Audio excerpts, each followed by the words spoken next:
शरीर का स्वास्थ्य बना रहेगा, फिटनेस बना रहेगा, लंबा जीवन जिएंगे, स्ट्रेस रिलीज होगा, फैमिली लाइफ अच्छा रहेगा। तो ये सब चीजों के लिए लोग योग करते हैं, लेकिन वो योग नहीं है, वो आसन है। उसको क्या बोलते हैं? योगासन बोलते हैं। वो भी हम आगे देखेंगे उसके अंदर क्या क्या आता है। लेकिन अभी हम देखते हैं कि लोग क्या मानते हैं। लोग ऐसा मानते हैं कि लंबी दाढ़ी बना लिया मतलब योगी हो गया वो बोलते हैं कि कोई हिमालय में जाके तपस्या कर रहा है वो योगी है। तो बोलते हैं यूपी के जो चीफ मिनिस्टर है वो योगी है। तो योगी कौन है? जैसे बोलते हैं ना कोई सिद्धि प्राप्त कर लिया है उसको योगी बोलते हैं, योग सिद्धि प्राप्त किया हुआ है। फिर भगवान बताते हैं कि योग का मतलब है जोड़ना, सरवाड़। योग એટલે सरवाड़।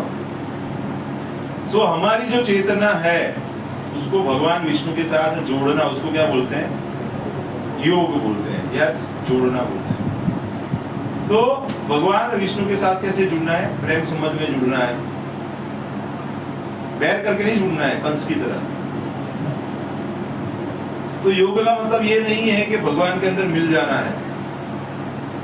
बोला ना बढ़ी जाओ, भगवान में बढ़ी जाओ, तो दैट इज नॉट योगा। अब देखेंगे अगर कोई व्यक्ति ऐसे दाढ़ी वाड़ी बना लिया है, बढ़ा दिया है, भक्ति में लग गया है, तो उसकी पत्नी या उसकी गर्लफ्रेंड रह के क्या बोलेंगे? टेम्पल में जाना अच्छी बात है, योग करना अच्छी बात है, लेकिन ये जब करना अच्छी बात नहीं है। मंदिर तक ठीक है, थोड़ा सा एक्सरसाइज कर लो, लेकिन ये जब करना अच्छी बात नहीं। उसकी बहन बताएगी पागल हो गए क्या? क्या कर रहे हो तुम? तुम्हारी बच्चे हैं, बीवी है, पिता है, माता है, उनका ध्यान कौन रखेगा? और बॉस बोलेगा, अरे पिताजी बोलेंगे ऐसे भक्ति करोगे तो घर से निकाल दूंगा मैं आपको। इतना सारा पैसा खर्च करके पढ़ाया क्यों है कि तुम नौकरी करो, कोई रुपया नहीं दूंगा मैं आपको, अपना पूरा विस्तार लेके निकल जाओ यहाँ से। मित्र बोलेगा, अरे भाई ये भगवान कुछ होता नहीं है, 21वीं सदी में हम जी रहे हैं और तुम तो साइंस के स्टूडेंट हो, ये सब चीजों में मानते हो क्या? ऐसा भी होता है ना, ऐसे प्रश्न आते हैं। मित्र बोलता है पार्टी किसके साथ जाएंगे? अरे बोले ये तो पागल हो गया है, मैं तुम्हारे फ्रेंडशिप छोड़ दूंगा फिर। तो अगर हम आगे देखेंगे तो हमारी भक्ति में अगर हमारा ज्ञान नहीं रहेगा तो हमारी स्थिति ऐसी ही कुछ हो जाएगी। बेस नहीं है तो जमीन क्या है वहां की? ऐसी है कि वहां पे ढेर हो जाएगा, घर जो बनाया है वो ढेर हो जाएगा। ऐसी कोई स्थिति हो सकती है। अगर हम ऐसी जमीन पे घर बनाएंगे जो ठोस नहीं है, तो बाइबल में बताया है कि सॉलिड रॉक सपोर्ट रहेगा वहां पे घर बनाओ, मतलब तो वो हिलता नहीं है। तो हमारा जो ज्ञान है वो सेंटिमेंट्स के आधार पे नहीं होना चाहिए, ब्लाइंड नहीं होना चाहिए, वो हमारा कन्विक्शन होना चाहिए, पूरा विश्वास होना चाहिए कि हम क्यों कर रहे हैं। तो आप भक्ति कर रहे हैं तो क्यों कर रहे हैं वो आपको पता होना चाहिए। वो सब कर रहे हैं तो हम कर रहे हैं, ऐसा नहीं होना चाहिए। ऐसे बताया जाता है कि हमें भौतिक जीवन के बारे में ज्यादा नहीं सोचना चाहिए, इसलिए हमें क्या करना चाहिए? आध्यात्मिक पहलुओं को जानना चाहिए और उसके आधार पे जीवन व्यतीत करना चाहिए। प्रभुपाद जी को एक रिपोर्टर ने पूछा, स्वामी जी अगर भगवान नहीं हुए तो क्या होगा? कोई दूसरा जीवन नहीं होगा, तो ये सब आपका समय तो वेस्ट हो जाएगा, अपना सब कर रहे हैं आप लोग। तो प्रभुपाद ने बताया फिर भी हम तो प्रसन्न है अभी, लेकिन अगर भगवान है और दूसरा जीवन है तो आपका क्या होगा? भगवान है और दूसरा जीवन है तो आप तो अभी भक्ति नहीं कर रहे हो। रिपोर्टर तो पूछते रहते हैं ना। तो ऐसे हम समझ सकते हैं कि बताते हैं ना, देहोनस्मिन् यथा देहे कौमारम यौवनम जरा तथा देहांतर प्राप्तिस् धीरस् तत्र न नियति। तो एक जन्म से दूसरा जन्म प्राप्त होता है। तो बताते हैं कि अभी का जीवन है उसमें से जैसे जैसे उम्र बढ़ रही है तो हम आगे बढ़ रहे हैं। और क्या होता है, हम कोई डिग्री प्राप्त कर लिया, पीएचडी कर लिया हमने, लेकिन दूसरा जन्म है, नए बच्चे का आ गया तो फिर से एबीसी सीखना पड़ेगा कि नहीं? पहले के जमाने में एकदम पूर्व जन्म में बॉडी बिल्डर थे, लेकिन अभी क्या है, वो डायपर भी मम्मी को चेंज करना पड़ता है, वो पहले से नहीं कर सकता है बच्चा, उसको हेल्प लगती है। अभी कोई बहुत बड़ा धनी व्यक्ति है तो उसको कोई गरीब कंट्री में भी जन्म मिल सकता है कर्म के हिसाब से। कर्म का नियम हमने लास्ट टाइम देखा था। कोई अभी मिस यूनिवर्स ही है तो उसको कद्रुप प्राप्त हो सकता है।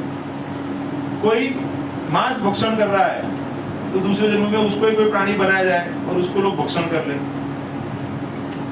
तो बताते हैं भगवान के मैं मृत्यु हूं, और बाद में बताते हैं कि मैं सब अच्छी अच्छी चीजें हैं वो भी मैं ही हूँ, जन्म देने का प्रिंसिपल्स मतलब सिद्धांत भी मैं ही हूँ। तो हम देख सकते हैं कि दो प्रकार के लोग रहते हैं जो भगवान के बनाए हुए नियमों को पालन करते हैं, एक सकाम कर्मी, दूसरा है निष्काम कर्मी।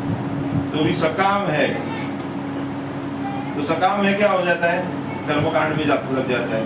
निष्काम है वो क्या है, भक्त बन जाता है। तो वो सकाम कर्मकांड में लगेगा, फिर ज्ञान करेगा, फिर ध्यान करेगा, फिर भक्ति करेगा, धीरे धीरे आगे बढ़ेगा। लेकिन वो योग नहीं है क्योंकि वो भगवान के साथ नहीं जुड़ रहा है, क्योंकि उसका उद्देश्य अलग है, कुछ प्राप्त करना है, सकाम, उसकी कोई कामना है, इसीलिए वो सब चीजों को कर रहा है। निष्काम, जिसको कोई इच्छा नहीं है, तो फिर अगर वो कर्म कर रहा है तो भगवान को अर्पण करता है उसका फल। कोई ज्ञान प्राप्त करता है तो भगवान के लिए प्राप्त करता है, भगवान की प्रसन्नता के लिए करता है। ध्यान करता है तो भगवान विष्णु का ही ध्यान करता है, कृष्ण का ध्यान करता है। भक्ति करता है तो भगवान विष्णु की भक्ति करता है, कृष्ण की भक्ति करता है। तो अगर आप देखेंगे तो उनको पता चल जाता है कि मैं ये शरीर नहीं हूँ, मैं आध्यात्मिक स्फुल्लिंग हूँ, आत्मा हूँ। शुरुआत में देखेंगे तो क्या रियलाइजेशन होता है, ब्रह्मन रियलाइजेशन। हमने पहले भी देखा है कि भगवान को तीन तरीके से समझ सकते हैं, ब्रह्म, परमात्मा और भगवान। तो ब्रह्म रियलाइजेशन का मतलब क्या है, भगवान के शरीर से जो तेज निकल रहा है, जैसे ईशोपनिषद में भी हम लास्ट के जो श्लोक है उसमें देखा था 15, 16, 17 में, वो भक्त बताता है कि भगवान आपका ये तेज उसको हटा लो तो हम आपका दर्शन कर पाए। तो ऐसे अव्यक्त सभी जगह पे विद्यमान भगवान जो है ब्रह्म के रूप में उनको जानने का प्रयास करते हैं।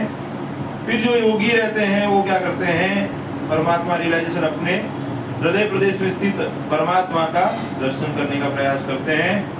तो आत्मा और परमात्मा हृदय प्रदेश में स्थित रहते हैं। और सबसे ऊपर है वो है भगवान स्वयं।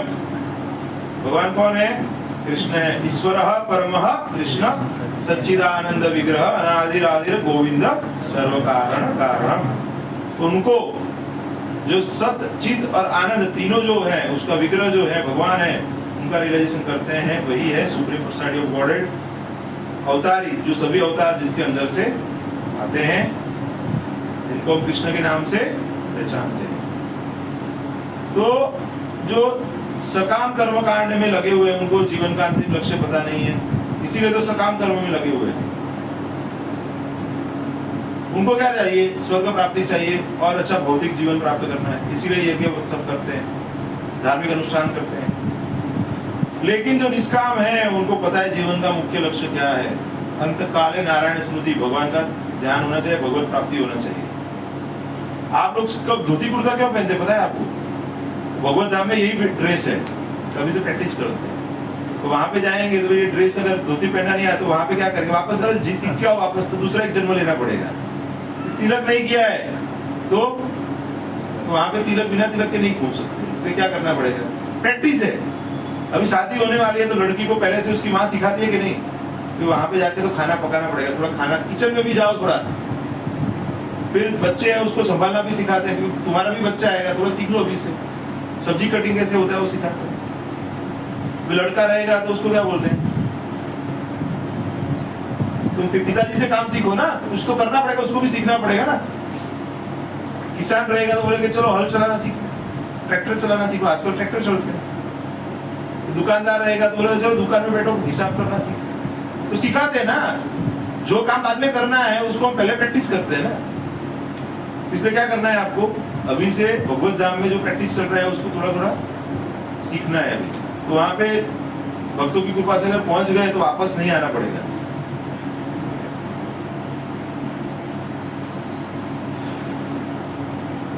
फिर आगे बताते हैं कि ये धीरे धीरे आगे बढ़ता है। सकाम कर्मकांड ये लिफ्ट जैसा है, भक्ति कैसा है, फास्ट प्रोसेस है।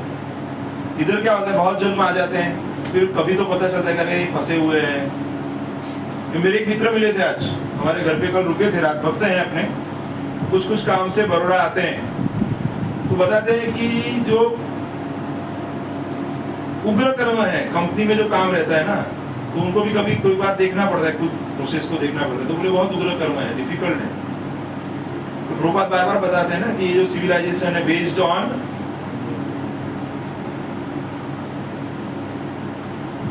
क्या बोलते हैं उसको, इंडस्ट्रियलाइजेशन, बड़ा बड़ा कारखाना रहता है, बड़ा बड़ा मशीन रहता है, बहुत गर्मी होती है वहां पे, इजी नहीं रहता लाइफ, लंबा घंटा काम करना, रात को भी काम करना पड़ता है, ऐसे जगह रहती है ना। इसलिए प्रभुपाद जी क्या बताते हैं कि सिंपल लाइफ जियो, जहाँ पे हम भूमि पे और गाय के ऊपर आधारित रह के, क्योंकि भगवान वैसी संस्कृति में बड़े बड़े थे और भगवान के धाम में भी यही बेसिक चीजें हैं। थोड़ा सा क्या वो हमको थोड़ा सा पता होना चाहिए, इसलिए गुरु महाराज ऐसे प्रकल्प बनाए हैं कि जिससे लोगों को एक चांस मिले और वो सीख पाए।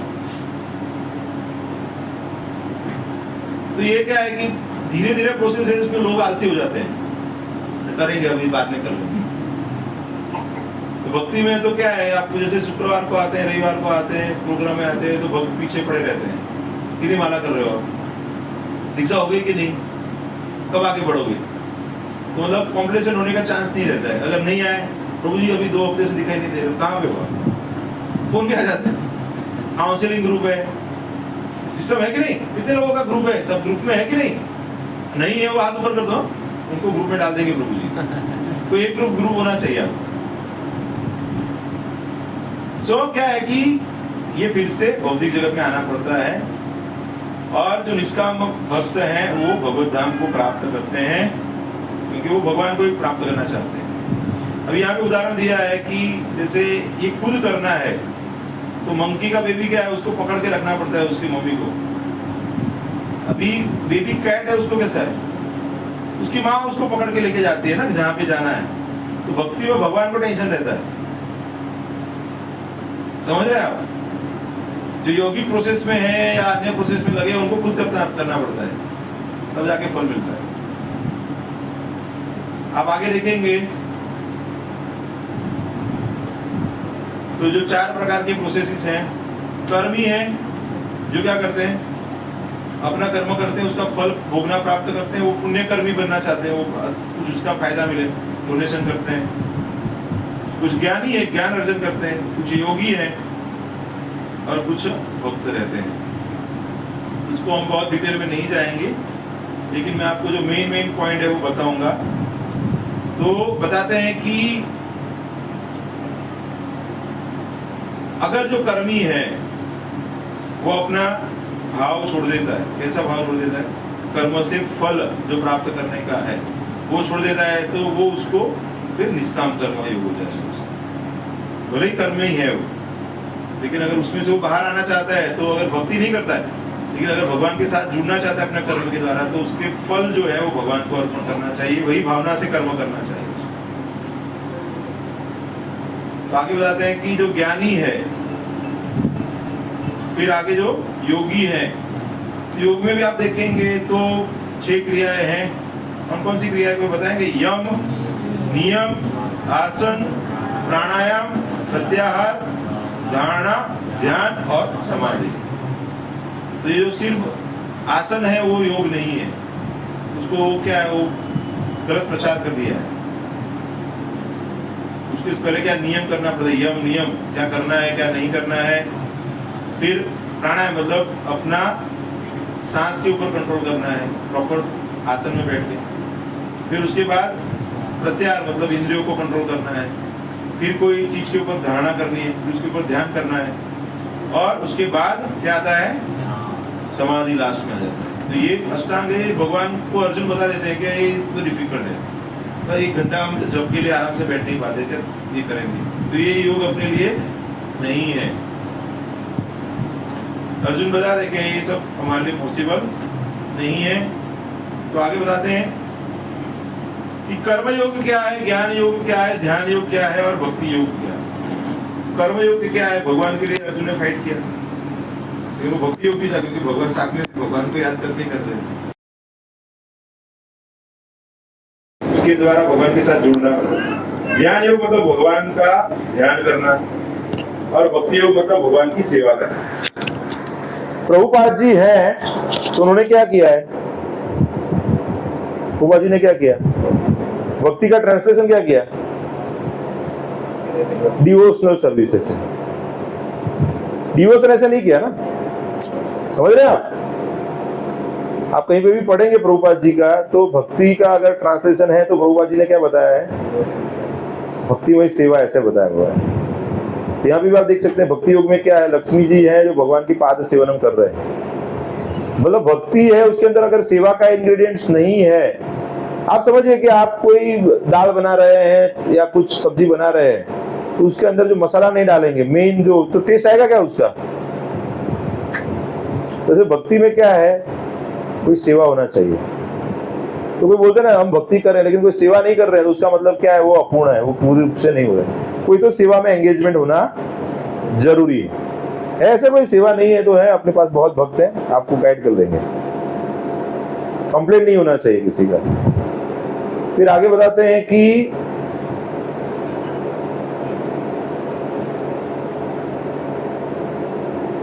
तो भगवान है जिनको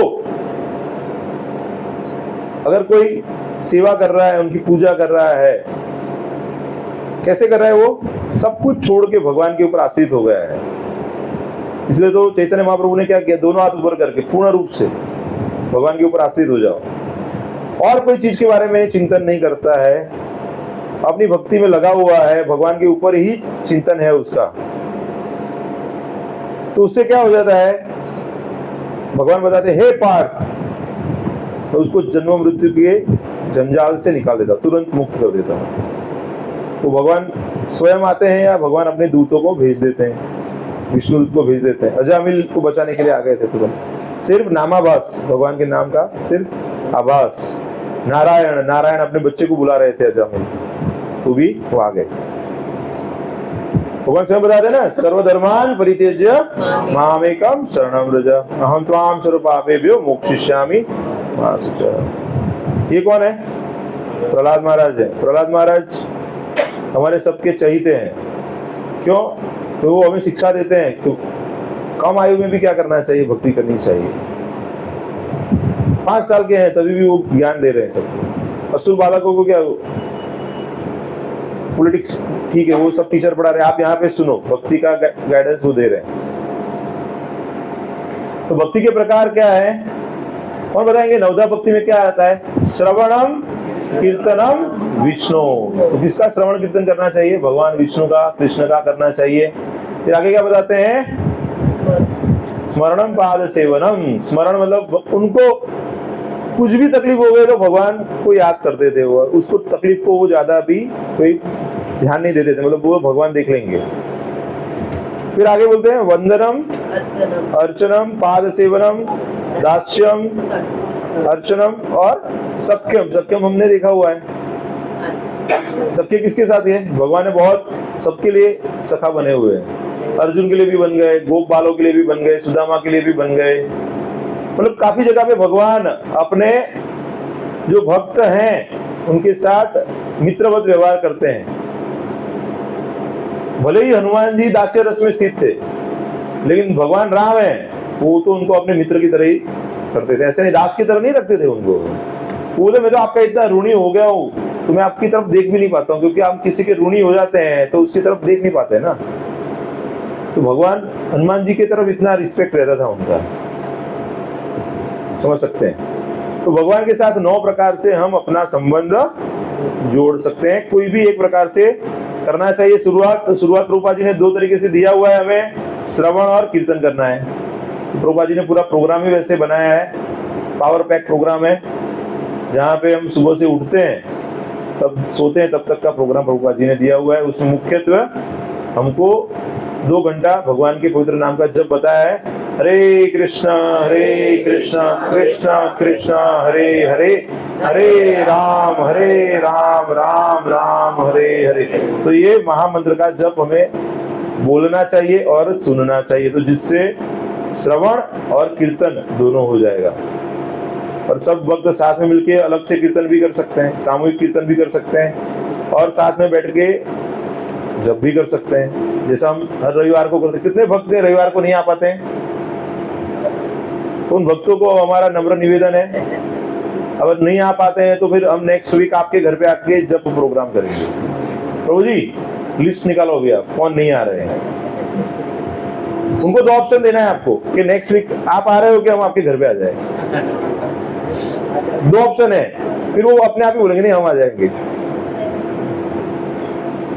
विजय कृष्ण प्रभु बोलते थे कि कोई भक्त है मतलब ज्यादा ऐसे सेवा में नहीं लग पा रहे या नहीं आ रहे ना, तो उनको घर पे हमको प्रभु जी हम आपके घर पे भोजन के लिए आ रहे हैं, आज कल आ जाए क्या, इवनिंग में चलेगा ना। तो उनको सेवा का मौका मिल जाएगा ना, वैष्णव को सेवा का मौका मिल जाएगा। ऐसा कर सकते हैं। तो आत्मनिवेदन मतलब सब कुछ अर्पण कर देना है भगवान को।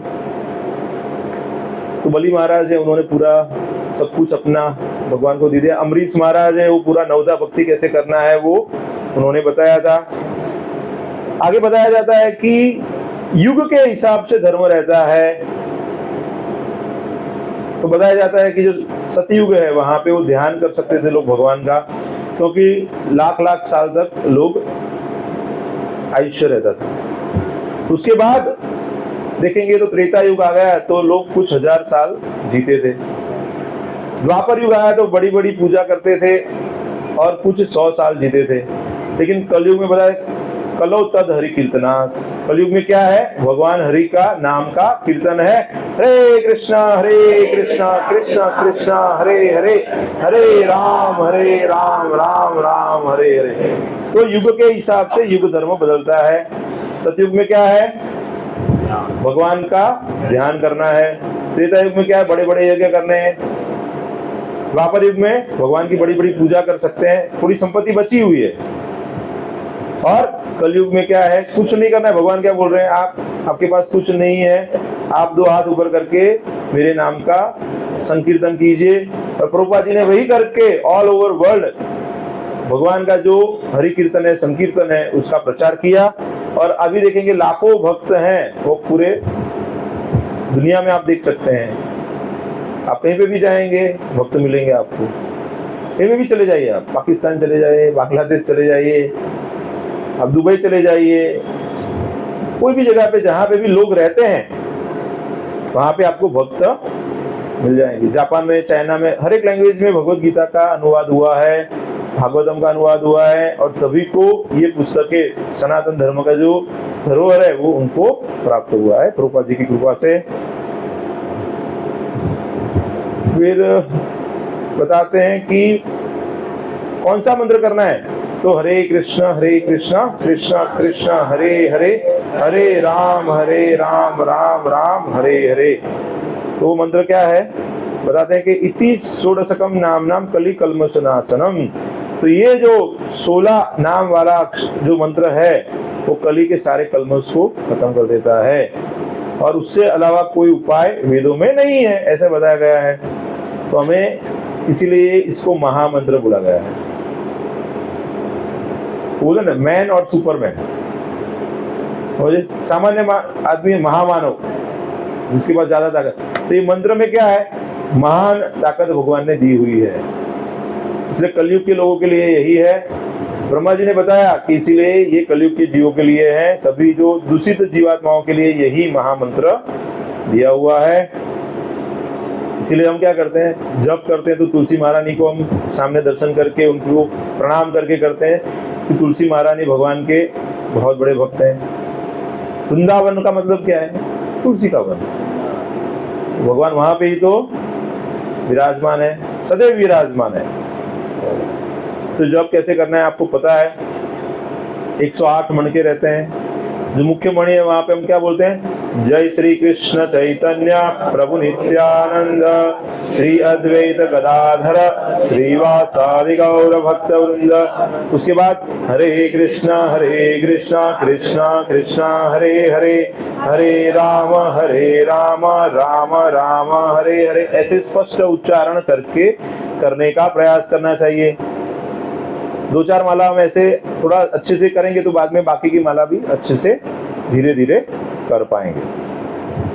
आप देखते हैं जो बड़े बड़े लोग हैं, ये कौन है? अमरीश दास। कौन है? अल्फ्रेड ब्रश फॉर्ड मोटर्स के वन ऑफ द डायरेक्टर्स, मालिक ऐसे बोल सकते हैं आप, trustee of the Ford Motors company fund. वो क्या बता रहे हैं? Chanting Hare Krishna has made a tremendous impact in my life. वैसे धोती कुर्ता पहनते हैं, प्रवचन भी लेते हैं वो, ठीक है। मायापुर में जो बहुत बड़ा मंदिर अभी बन रहा है, बनने को तैयार है अभी, उसमें से काफी बड़ा योगदान प्रभु जी का है, उनकी वजह से वो मंदिर बन पाया है। तो हम समझ सकते हैं कि जो मूल रूप से तो भारत के नहीं है, विदेश के हैं, लेकिन अपनी संस्कृति से प्रभावित होके ये संस्कृति के संरक्षण में, बढ़ावे में वो अपना पूर्ण रूप से योगदान दे रहे हैं। एंडी देसाई, श्रीनाथ जी दास अभी नहीं रहे हो, जी अपा लाइटिंग, सीमा ट्यूब्स, वो सब नाम सुना हुआ है हमने, वो बहुत बड़े उद्योगपति हैं। तो बोलते हैं कि ये किसके साथ है? अपने राधानाथ स्वामी महाराज के साथ उनका फोटो है, आप देख सकते हैं। वहाँ के बॉम्बे के रहने वाले हैं। तो वो बताते हैं कि वो काफी सालों से हरे कृष्ण महामंत्र का जप कर रहे हैं और इससे ज्यादा आनंददायक उनको कुछ नहीं लगा है। तो बोलते ना कि हाँ त्यानो श्रीखंड खा दो, त्यानो रस खा दो, यहाँ का पपीता लिया, ये लिया, लेकिन ये वाला बढ़िया था। तो बोले कि ये सब चीजों को छोड़ो, हरे कृष्ण वाला जो मंत्र है, महामंत्र है, उससे ज्यादा कोई मीठा नहीं है, ऐसा उनका अनुभव बता रहे हैं वो। ऋषिकेश मफतलाल अरविंद मफतलाल जो है, मफतलाल फैब्रिक्स के सीईओ हैं, वो बोलते हैं कि जीवन में भी जो चढ़ाव उतराव आ रहे हैं वो सब मैं इसकी वजह से अच्छे से कर पाया हूँ। बिजनेस में रहेंगे तो प्रॉब्लम तो आते ही है, तो लाइफ में प्रॉब्लम रहते ही है ना।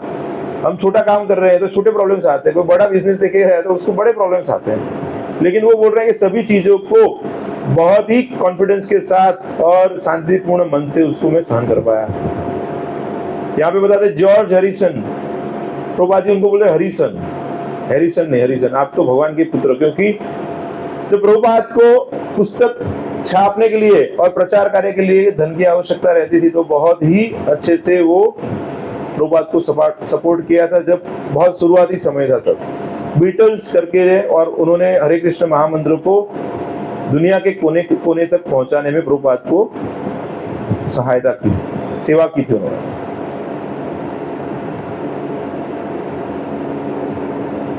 तो भी हम आगे जो देखेंगे वो क्या है, बोनाफाइड सोर्स ऑफ नॉलेज, मतलब सही ज्ञान कहाँ से और कैसे प्राप्त करना है।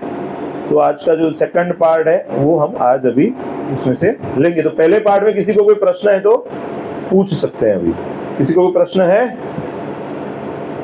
जो पद्धति है उसके बारे में, 4 पद्धति कौन कौन सी हमने देखी? सबसे पहला क्या था?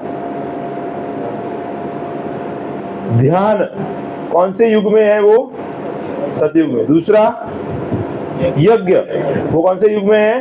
त्रेता युग में है। फिर द्वापर युग में कौन सी पद्धति है? बड़ी बड़ी ऐश्वर्य वाली पूजा भगवान की। और कलयुग में क्या है? संकीर्तन यज्ञ है। अभी ज्ञान प्राप्त करने का सही तरीका क्या है वो आज हम देखेंगे। तो तरीका यहाँ पे दिया हुआ है, प्रभुपाद जी के सामने ही बताया हुआ है कि भगवान कृष्ण है, उसके बाद ब्रह्मा जी है, नारद जी हैं, और फिर गुरु परंपरा है। तो सही अगर गुरु परंपरा से ज्ञान प्राप्त कर लेंगे तो ज्ञान सही मिलेगा, और अगर अपने हिसाब से ही कहीं से भी ज्ञान प्राप्त करने का प्रयास करेंगे तो वो अपूर्ण हो सकता है।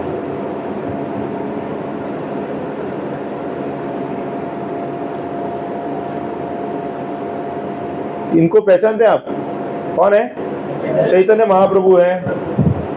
वो कौन है? स्वयं कृष्ण है और राधा रानी के मूड में है, भक्त के रूप में अपने आप को प्रस्तुत किया है। और वह आनंद जो भक्त प्राप्त कर रहे हैं, वही आनंद का अनुभव करने के लिए कृष्ण स्वयं सर्वोच्च भक्त राधा रानी के भाव में प्रकट हुए हैं। तो वर्ण कैसा है? राधा रानी जैसा है, गौर वर्ण है, कृष्ण वर्ण नहीं है। तो हम देखेंगे कुछ शास्त्रों से कुछ उनके बारे में बताया हुआ है। यहां पे बताते हैं कि मैं सची माता के पुत्र के रूप में जन्म लूंगा। कहां पे? नवद्वीप मायापुर में, ऐसे बताते हैं। और बताते हैं कि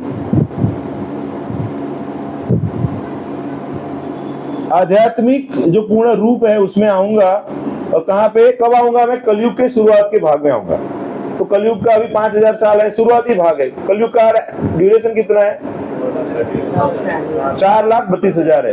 तो अभी तो 5000 साल हुए, तो अभी जस्ट 500 साल पहले भगवान चैतन्य महाप्रभु आए। तो वो पूरा उसका पहले उनका कब आएंगे वो बताया हुआ है। कहाँ पे बताया हुआ है?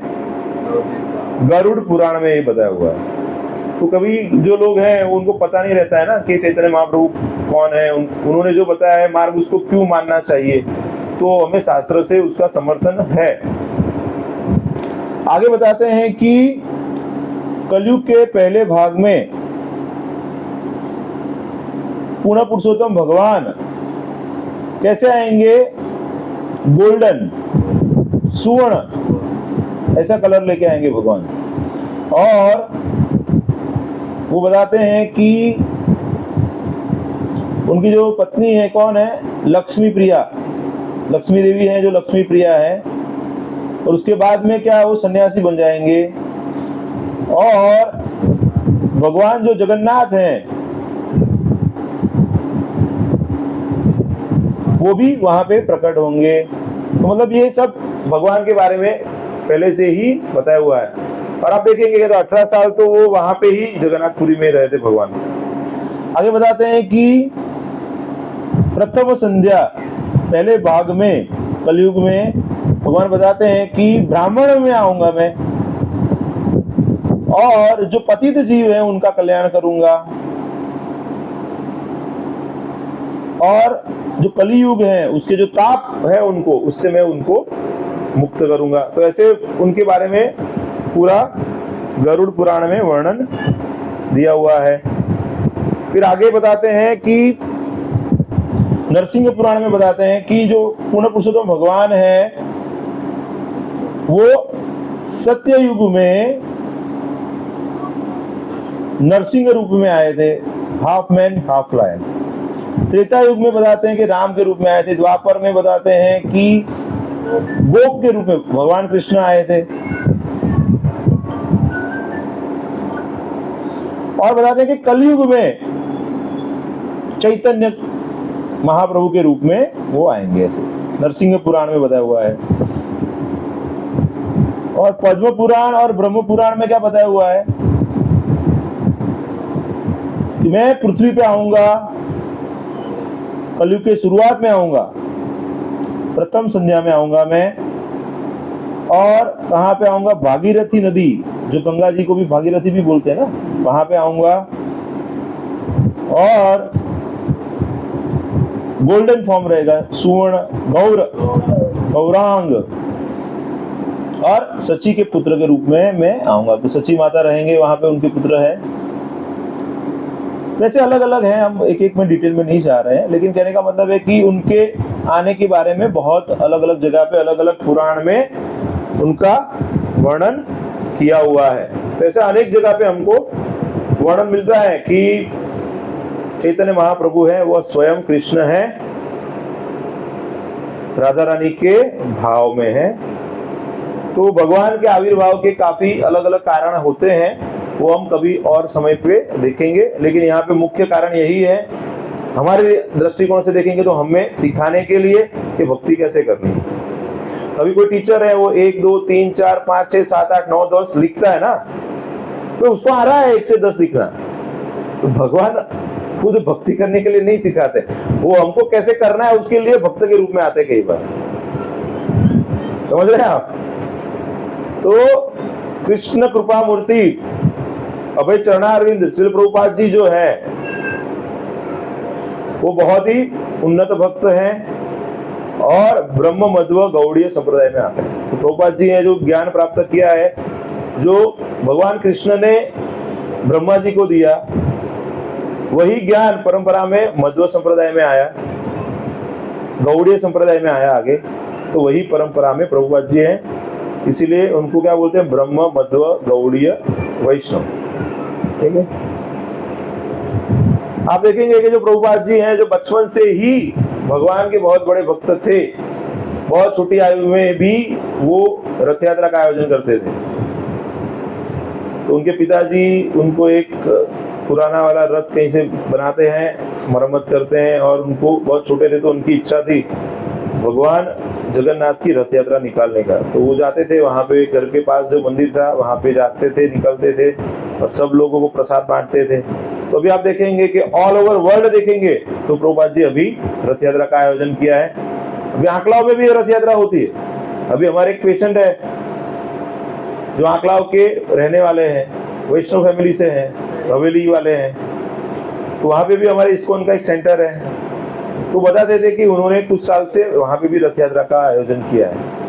अभी नेक्स्ट मंथ कुछ जून के शुरुआत में वो रथ यात्रा निकालने वाले हैं। इस्कॉन में रथ यात्रा अलग अलग समय पे लोग निकालते हैं।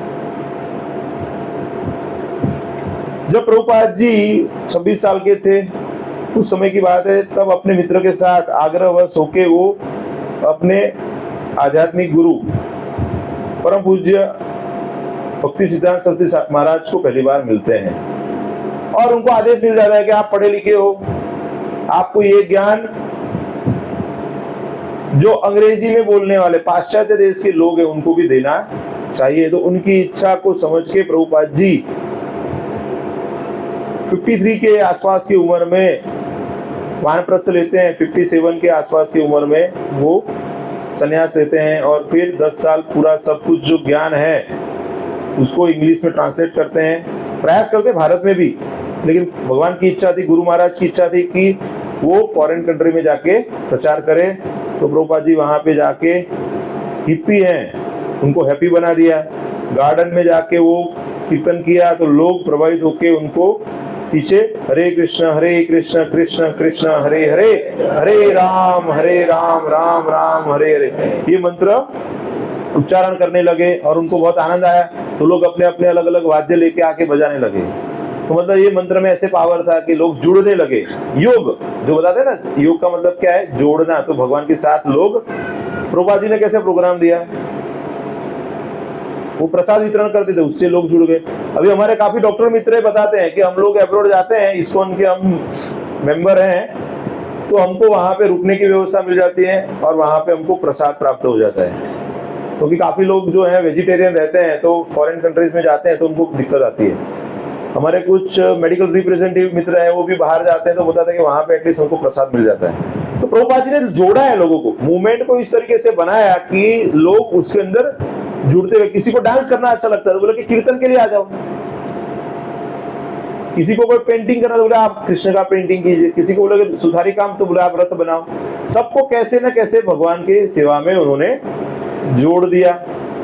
आप देख सकते हैं धीरे धीरे धीरे करके प्रभुपाद जी ने 14 बार पूरा जो दुनिया है उसका यात्रा किया उन्होंने। और उसकी बदौलत आप देख सकते हैं कि जो जगन्नाथपुरी में इतनी बड़ी रथ यात्रा निकलती है, वैसी रथ यात्राएं San Francisco USA, New York, London, Miami, फिर फार्मिंग कम्युनिटीज बनाए उन्होंने यूरोप में।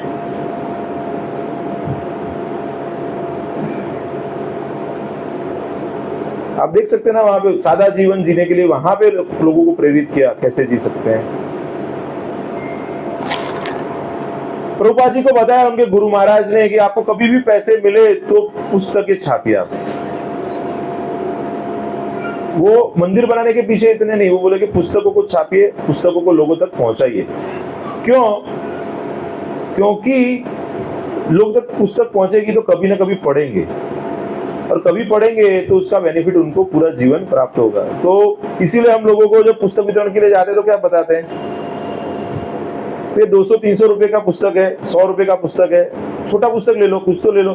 तो उससे क्या होता है कि वो पुस्तक कभी तो कोई पढ़ता है, तो मेरे पास भी मैं क्या छोटे पुस्तक रखता हूँ, तो कोई आ गया, कोई अच्छा भला आदमी लगा तो उसको क्या मैं दे देता हूँ, चलो पढ़ो आप। तो वो फिर पढ़ते हैं, उससे क्या होता है, वो जुड़ते हैं, योग में लग जाते हैं वो लोग। तो भगवान की कृपा से फिर अंग्रेजी में प्रभुपाद जी ने प्रचार चालू किया, बैक टू गॉडेड, भगवत दर्शन जो बोलते हैं उसको उन्होंने चालू किया। भगवत गीता, भागवतम, सबका अनुवाद प्रभुपाद जी ने अंग्रेजी में किया। इवोल्यूशन थियरी है उसको चैलेंज किया, उन्होंने वैदिक ज्ञान को प्रस्तावित किया। तो प्रभुपाद जी के जो पुस्तक है वो ज्यादातर सभी भाषाओं में उपलब्ध है। अभी प्रभुपाद जी की सेवा में ऐसे ऐसे लोग लगे कि उन्होंने प्रभुपाद के सारे पुस्तकों को अनुवाद किया। कुछ भक्त तो ऐसे हैं कि पूरा जीवन उन्होंने ट्रांसलेशन में ही समर्पित कर दिया है प्रभुपाद के पुस्तकों के, समझ रहे हैं? क्योंकि शुरुआत में तो पहले प्रचार करना है तो पुस्तक चाहिए ना। अभी हमारे पास सब रेडीमेड है, हमें तो सिर्फ वितरण करना है, पहले तो रेडी भी करना था ना। अभी क्या रथ बना हुआ है ना कि अपने पास यहाँ पे थोड़ा सा मरम्मत करके कलर करके उसको लेके जाना है, लेकिन जब रथ नहीं रहेगा तो रथ बनाना भी पड़े रहेगा ना किसी को। अभी मंदिर में जाके क्या करना है, सेवा करना है, पहले तो मंदिर ही नहीं था तो मंदिर बनाना पड़ता था। तो ये सब चीजें प्रभुपाद जी ने किया, बहुत टफ समय था, सब किया प्रभुपाद जी ने। तो उन्होंने क्या बनाया, international society for Krishna consciousness, उसको क्या हरे कृष्ण मूवमेंट के नाम से भी या हरे कृष्ण आंदोलन के नाम से भी जानते हैं। अंतरराष्ट्रीय कृष्ण भावनामृत संघ।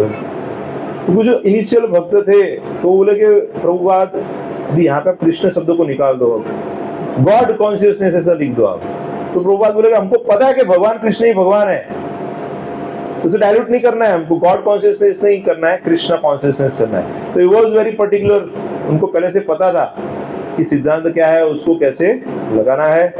और उनकी कृपा से आप देख रहे हैं चित्र में, ये पहले सोच रहे थे कि कैसा बनेगा, अभी बन गया है वो।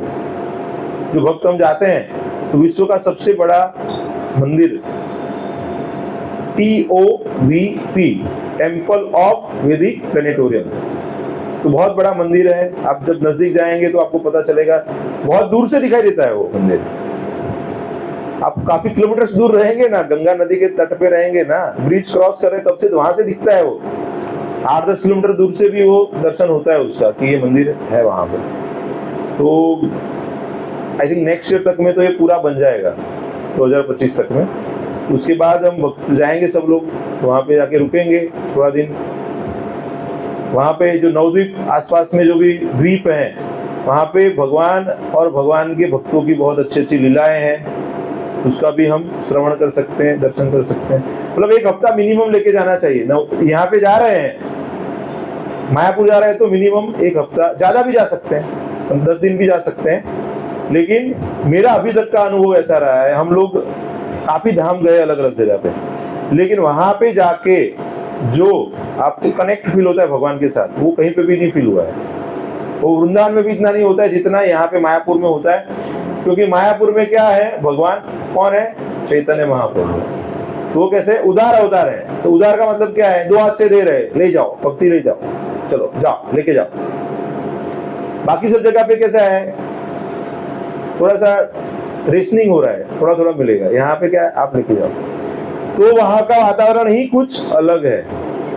वहां के भक्तों में सरलता है, वहां की भूमि में वो पावनता है, जहाँ पे आपको भक्ति का एक रिचार्ज मिल जाता है, बूस्टर डोज मिल जाता है। वहां पे भगवान के बड़े बड़े विग्रह हैं, और अभी तो नया मंदिर बन जाएगा, उसके बाद आप समझ सकते हैं कि अलग ही, अभी भी लोग बहुत आते हैं वहां पे। फिर तो ऑल ओवर वर्ल्ड से लोग आएंगे, जैसे स्टैच्यू ऑफ यूनिटी बनाया मोदी जी ने, तो लोग आते हैं कि नहीं, तो वैसे और लोग आएंगे और भक्ति में जुड़ेंगे, तो कृपा मिलेगी ना। धाम में आ रहे हैं तो कृपा तो मिलेगी उनको। इस्कॉन वृंदावन आप देखेंगे, वृंदावन में बहुत बड़ा बढ़िया मंदिर भगवान का है, कृष्ण बलराम मंदिर है। जुहू में आप देखेंगे तो बहुत बड़ा मंदिर है। तो ऐसे लगता है अरे बड़े मंदिर को क्यों बनाना है, इससे अच्छा है पैसे लोगों को, गरीबों को दे दो, ऐसे आता है ना आर्गुमेंट। कि बड़े बड़े मॉल बनाते हैं, बड़े बड़े कसिनो बनाते हैं, बड़े बड़े थिएटर बनाते हैं, उनको क्या ऐसा हम बोलते हैं पैसे डोनेशन कर दो। तो मंदिर बनाने वालों को हम बताते हैं उनको डोनेशन दे दो। तो यहाँ पर आप देखिए, टेम्पल क्या है, वो आध्यात्मिक यूनिवर्सिटीज हैं या हॉस्पिटल जैसे हैं। क्यों? वहां पे हमारी चेतना का ट्रीटमेंट होता है, इलाज होता है। तो ऐसे कुछ बोलते हैं ना कि ये इसके बदले गरीबों को दे देना चाहिए। तो प्रभुपाद जी ने ऐसा प्रोग्राम बनाया कि अरे कोई भूखा है तो स्कूल में आ जाओ, उसको प्रसाद दे देंगे हम। आप देखेंगे मंदिर सुबह में जाते हैं कोई लोग, लाइन लगी रहती है, तो आसपास के जो गरीब लोग हैं वहां पे आके खाना खाते हैं। और जो अच्छे घर के हैं, जो जिनके पास ज्यादा पैसे हैं, जो डोनेट करते हैं, वो वहां पे आके देते हैं, तो उनको दो चीजें मिलती है, सिर्फ खाना नहीं मिलता है, कृष्ण प्रसाद मिलता है। तो उससे क्या होता है कि धीरे धीरे उनकी चेतना में शुद्धि आएगी। तो ये जन्म में या बाद के जन्म में उनको कृष्ण भक्ति प्राप्त हो सकती है। वो बोलते हैं ना कि कोई चीज खानी है आपको, और आप बना के खाते हैं, उसको क्या बोलते हैं, भोग कर लिया आपने। और भगवान को जो पसंद है वो भगवान को भोग अर्पण करके प्राप्त किया तो वो प्रसाद हो जाता है। तो इनमें दोनों में डिफरेंस आ जाता है। तो हमें कोई चीज का भोग नहीं करना चाहिए, हमें भगवान को भोग अर्पण करके प्रसाद के रूप में उसको प्राप्त करना। अभी यहाँ पे एक स्टोरी है, हमने सुने हुए हैं कि भाई कोई बड़े राजा है, उनका लड़का है वो खो गया है, तो उसको अभी कोई क्या कर सकता, अरे इसके कपड़े गंदे हो गए, नए कपड़े ले दो। तो बोला अरे ये तो भूखा है, रो रहा है, उसको खाना दे दो। लेकिन कोई भला आदमी, बुद्धिमान व्यक्ति रहेगा तो बोला ये तो कोई राजसी व्यक्ति लग रहा है, अरे दरबार में लेके जाते तो राजा, अरे मेरा बच्चा खोया हुआ था, तो उसको सब मिल जाएगा ना। तो भगवान के साथ जैसे ही हम लोगों का संबंध जोड़ देंगे, तो जिसको भगवान प्राप्त हो जाएंगे, उसको बाकी सब चीजों के लिए किसी और के ऊपर आश्रित रहने की वो संतुष्ट हो जाएगा, क्योंकि वो भगवान उनको प्राप्त हो जाएंगे। तो इस्कॉन का मतलब उद्देश्य ही वही है कि लोगों को भगवत भावना प्रदान करना, लोगों को भगवान के साथ जोड़ना, जिससे वो अपनी मूलभूत स्थिति क्या है, जीवेर स्वरूप है कृष्णेर नित्यदास। जीव का स्वरूप क्या है, हम भगवान कृष्ण के नित्यदास हैं। साधु कैसे रहते हैं? जनरली ऐसे लगता है कि अरे लेजी रहते हैं, कुछ करते नहीं है। लेकिन इस्कॉन में क्या रहता है, उनको जल्दी उठना पड़ता है, 3 साढ़े 3 बजे उठना पड़ता है। 4 साढ़े 4 बजे वो मंदिर के भगवान की सेवा में लग जाते हैं। अलग अलग सेवाएं रहती है, जप करते हैं, प्रवचन करते हैं। 9 साढ़े 9 बजे प्रसाद लेके अलग अलग सेवाओं में लग जाते हैं और बाकी के लोगों को भी भगवत भक्ति में लगाते हैं। तो साधु जो हैं उनकी सेवा करनी चाहिए, क्योंकि वो अपना जीवन भगवान की सेवा में पूर्ण रूप से समर्पित किया है। अभी मेरे मित्र मुझे मिले आज, तो वो मुझे बता रहे थे कि अभी उनको 5-7 साल में अपना मेन बिजनेस है उसको साइड में करके फुल टाइम कृष्ण के बिजनेस में लग जाना है। तो ऐसा विचार आना भी एक बहुत बड़ी उपलब्धि है। आजकल किसको ऐसा विचार आता है? मुझे पूछ रहे थे कि क्या करना चाहिए। मैंने बोला धीरे धीरे स्विच करना चाहिए, एकदम से तो नहीं कर सकते ना, एकदम से करना डिफिकल्ट है, लेकिन धीरे धीरे करके आपको सेवा में और लगना चाहिए। क्योंकि एकदम से आप लग जाएंगे और कर नहीं पाएंगे तो फ्रस्ट्रेट हो जाएंगे। इसलिए पहले 1 दिन प्रोग्राम करो, फिर 2 दिन करो, फिर हफ्ते में हर रोज प्रोग्राम करो, फिर धीरे से उसको बंद कर दो। हम वेंटिलेटर पे पेशेंट को लगाते तो क्या करते हैं, पहले फुल वेंटिलेटर, फिर बीच बीच में 1-1 घंटा वेंटिलेटर कम करते हैं, फिर थोड़ा समय हो जाएगा तो फिर क्या वेंटिलेटर निकाल देते हैं, ऑक्सीजन पे रख देते हैं, फिर ट्यूब और वेंटिलेटर सब निकाल देते हैं हम लोग। तो वैसे क्या अभी हम शुद्ध भक्त नहीं है, इसलिए हम क्या कर सकते हैं, धीरे धीरे भक्ति का समय और भक्ति का सेवा का समय बढ़ा सकते हैं। जैसे ही हम ज्यादा भक्ति करेंगे, ज्यादा रस आएगा, वैसे वैसे भौतिक प्रवृत्तियां जो लगी हुई हैं वो धीरे धीरे आध्यात्मिक हो जाएगी, क्योंकि वही प्रवृत्ति है। क्योंकि आप जो अर्थोपार्जन कर रहे हो ना, पहले अपने लिए कर रहे थे, बाद में जो अर्थोपार्जन करोगे वो क्या करोगे, भगवान की सेवा के लिए करोगे। तो जो कर्म कर रहे हो क्या हो जाएगा, कर्म योग हो जाएगा, और अंत में क्या हो जाएगा, भगवान की प्रसन्नता में लगेगा तो भक्ति योग हो जाएगा बाद में। ठीक है, तो इसलिए बताया था कि 4 चीजों से दूर रहना चाहिए। मांस भक्षण नहीं करना चाहिए, जुआ नहीं खेलना चाहिए, नशा नहीं करना चाहिए, परस्त्रीगमन नहीं करना चाहिए। तो ये सब 4 चीजों से दूर रहना चाहिए। ये 4 नियम और 16 माला ये बेसिक प्रिंसिपल है इस्कॉन के अंदर जो प्रभुपाद जी ने हमें बताया हुआ है। तो practical advice of Bhagavad Gita do's and don'ts जो हम देखेंगे तो सबसे पहला है ABCD। तो ए क्या है? Association of the devotees. जो अभी हम ले रहे हैं, अभी हम क्या करें? भक्तों के संग में। आप में से कितने लोगों का अनुभव है कि भक्तों के संग में रहते हैं तो अच्छे विचार आते हैं? तो ये भक्तों का संग का प्रभाव है, इसमें कुछ करना नहीं है, भक्तों के संग में रहना है। आप देखा है कभी ये मछलियां रहती है ना, छोटी छोटी मछलियां, तो वो बहुत साथ में रहती है, झुंड में रहती है, तो उनका शिकार नहीं कर सकते कोई, क्योंकि वो किसी को टारगेट करना डिफिकल्ट है ना, बहुत ज्यादा है। लेकिन कोई अकेली मछली रहेगी ना तो उसको कोई भी खा जाएगा। कोई अकेली लकड़ी रहेगी, इसको तोड़ सकते हैं, लेकिन बहुत ज्यादा लकड़ियों को एक साथ बांध दिया है तो उसको कोई तोड़ सकता है क्या? तो संग शक्ति कलयुग है। कलयुग में क्या है? साथ में रहेंगे तो बचे रहेंगे, अलग अलग रहेंगे तो टूट जाएंगे। ऐसे भी काफी लोगों को मैंने देखा है कि जो सत्संग में आना बंद कर दिया है ना, वो चले गए, एसोसिएशन लेना बंद कर दिया है ना। तो मेरा तो खुद का अनुभव ऐसा है कि मैं अभी इधर बैठा हुआ हूँ क्योंकि भक्तों की कृपा से, क्योंकि भक्तों ने क्या एसोसिएशन दिया, पकड़ के रखा, तो इसीलिए अभी क्या, और इसीलिए थोड़ा बहुत सेवा ले लेना चाहिए। तो सेवा के बहाने क्या होता है? आपको आना ही पड़ता है ना। वो कितने माता जी हैं वो रेगुलर सेवा करते हैं यहाँ पे, तो आना ही पड़ता है ना आपको, आपकी भक्ति बनी रहेगी। तो जब आपका अंत समय आ जाएगा 10, 20, 30, 40, 50 साल के बाद, तो भक्त आपके पास रहेंगे। क्यों? क्योंकि आपने बहुत सेवा किया है। तो कृष्ण भेज देंगे, चलो भाई वो भला भक्त है, उनको अभी तबीयत अच्छी नहीं है, जाओ जाके कीर्तन करो। देखते ना, अनुभव करते हैं ना हम लोग। फिर आप जप नहीं करेंगे, यहाँ पे आ गए हैं, आप जप नहीं कर रहे हैं, तो मेरे जैसे बैठ के अरे क्या है प्रभु जी, 2 साल से आ रहे हो, अभी 2 माला ही कर रहे हो आप, 4 माला तो करो, एकादशी के दिन और 2 माला बढ़ा दो।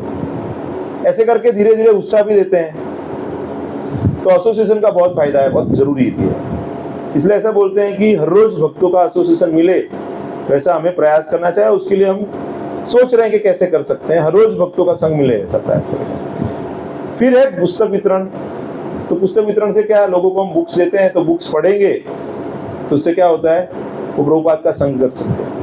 प्रभुपाद जी ने बताया हुआ है कि मुझे जो बताना था ना, मैं बता चुका हूं, मेरे पुस्तकों में दिया हुआ है, आप उसको पढ़िए। तो हमारा सबसे बड़ा प्रॉब्लम क्या है? प्रभुपाद की पुस्तक नहीं पढ़ते। तो हमें पढ़ना चाहिए प्रभुपाद की पुस्तक। भगवद गीता को शुरुआत कीजिए, भगवद गीता हो जाए तो उसके बाद भागवतम, चैतन्य चरितामृत, अन्य छोटी बड़ी बहुत पुस्तकें प्रभुपाद जी ने हमें दी हुई है। तीसरा है चैंटिंग, भगवान के पवित्र नाम का जप करना और संकीर्तन करना, वो उसके बारे में ऑलरेडी बता चुके हैं। और जो सबसे बढ़िया, सबसे इजी, सबसे इफेक्टिव जो प्रोसेस है वो है प्रसादम, जो भी 2 मिनट के बाद सबको प्राप्त होगा। क्यों प्रसादम सबसे इजी है? क्योंकि खाना तो पड़ेगा ही आपको, कुछ तो खाएंगे आप, तो उससे अच्छा है प्रसाद प्राप्त कर दो। तो अगर कोई घर पे अगर भगवान को ऑफर नहीं कर रहे हैं तो क्या करना है आपको? बिना ऑनियन गार्लिक का जो भी है वो बनाना है, तुलसी पत्ता, पानी साथ में लेके भगवान को मंत्र के साथ भोग के रूप में ऑफर करना है। और 10-15 मिनट के बाद जब भगवान भोग ग्रहण कर लिया, उसके बाद वही चीज को हम प्रसाद के रूप में वितरण कर सकते हैं सबको। तो सरल प्रोसेस है ना। शायद कोई रहेगा कहीं जा नहीं सकता है, चलो एसोसिएशन नहीं ले सकता है। अरे कोई अंधा है या उम्र वाला है, वो पढ़ नहीं सकता है, या जिसने पढ़ाई नहीं किया है तो बुक्स नहीं पढ़ सकता है। अरे कोई इतना मतलब छोटा बच्चा है या बहुत उम्र वाला है कि जिसके अंदर ताकत नहीं है कि वो चैंटिंग कर सकता है, लेकिन प्रसाद तो ले सकता है ना। तो इसीलिए आपको क्या करना चाहिए? घर में कोई भक्ति में है या नहीं है तो उसको क्या देना चाहिए? प्रसाद देना चाहिए। दे सकते हैं कि नहीं? Hare Krishna Krishna Krishna Hare Hare, Hare Ram Ram Ram Hare Hare. So last class next time लेंगे हम, ये कितना सरल है, how easy practical advice on Bhagavad Gita, मतलब कितना सरल है और कैसे हम कर सकते हैं, उसके ऊपर हम लास्ट क्लास देंगे। अभी किसी को कोई प्रश्न है तो पूछ सकते, नहीं तो इसको हम विराम देंगे। प्रश्न है किसी को? नहीं है। अभी प्रसाद का नाम लिया इसलिए किसी को कोई प्रश्न नहीं है। कोई अनाउंसमेंट है प्रभु? संडे को भागवतम क्लास में आना है, ठीक है। प्रयास कीजिए, सुबह में 5:30 बजे से प्रोग्राम रहता है अपना, 5:30 बजे से, लेकिन 6:30 बजे तक आरती और प्रार्थना सब करते हैं हम लोग, और उसके बाद 6:30 बजे से लेके 8 बजे तक साथ में बैठ के जप कर सकते हैं, 1.5 घंटा, मतलब 12 माला तक हम कर सकते हैं साथ में। तो कोई भक्त हैं अभी 1-2 माला पे हैं और उनको ऐसा लगता है कि थोड़ा उनको एसोसिएशन में जप करना है, तो संडे सुबह 6:30-7 बजे भी आ गए तो आप 8 बजे तक जप कर सकते हैं। 8 बजे से 8:30 पौने 9 बजे तक अपना भागवतम के ऊपर कक्षा रहती है, तो अपने यहाँ के भक्त लेंगे, और उसके बाद प्रसाद रहता है, और उसके बाद पुस्तक वितरण के लिए, नगर संकीर्तन के लिए भक्त जाते हैं। हरे कृष्ण।